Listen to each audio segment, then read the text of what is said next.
চীনের আবাসন খাতের সংকট কি এবার শেষের পথে, নাকি বিশ্বের দ্বিতীয় বৃহত্তম অর্থনীতির জন্য আরো দীর্ঘ অপেক্ষা? এভারগ্রান্ডের পতন, বাড়ির দাম কমে যাওয়া আর দুর্বল চাহিদা সব মিলিয়ে সংকট এখনো কাটেনি। তাহলে চীনের আবাসন বাজার স্বাভাবিক হতে আর কত সময় লাগতে পারে? চীনের আবাসন খাতে দীর্ঘদিন ধরে চলা সংকট এখনো কাটেনি। এক সময় দেশটির রিয়েল অ্যাসেট খাতের উত্থানের প্রতীক হয়ে ওঠা এভারগ্রান্ডের প্রতিষ্ঠাতা হুই কা ইয়ানের যাবজ্জীবন কারাদণ্ড এই সংকটের অবসান ঘটাতে পারেনি। প্রায় 6 বছর আগে অতিরিক্ত ঋণ নিয়ন্ত্রণে কঠোর পদক্ষেপ নেয় চীন। এরপর আবাসন খাতে বিনিয়োগ ও নির্মাণ কমতে শুরু করে।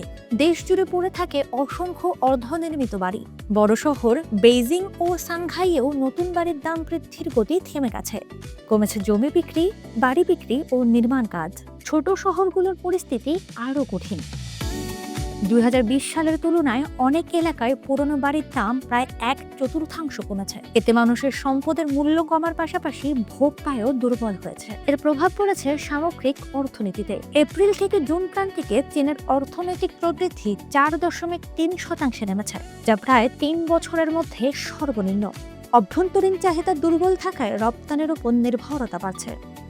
এভারগ্রান্ড 2021 সালে ঋণ খেলাপি হয়। 2024 সালে শুরু হয় এর লিকুইডেশন প্রক্রিয়া। আর প্রতিদ্বন্দ্বী কান্ট্রি গার্ডেন 2023 সালে ঋণ খেলাপি হওয়ার পর নতুন জমি কেনা বন্ধ রেখেছে।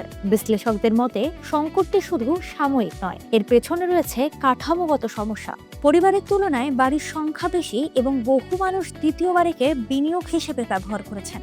চীন এখন আবাসন থেকে বিনিয়োগ সরিয়ে সেমিকন্ডাক্টর, রোবোটিক সহ কৌশলগত প্রযুক্তি খাতে গুরুত্ব দিচ্ছে। কিন্তু বিশ্লেষকদের মতে এসব খাত এখনো আবাসন পতনের ক্ষতি পুরোপুরি পুষিয়ে উঠতে পারেনি।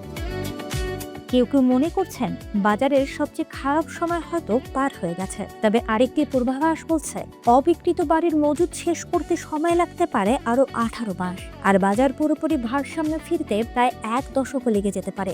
অর্থাৎ চীনের আবাসন সংকটের শেষ দেখা গেলেও স্বাভাবিক অবস্থায় ফিরতে দেশটিকে এখনো দীর্ঘ পথ পাড়ি দিতে হবে।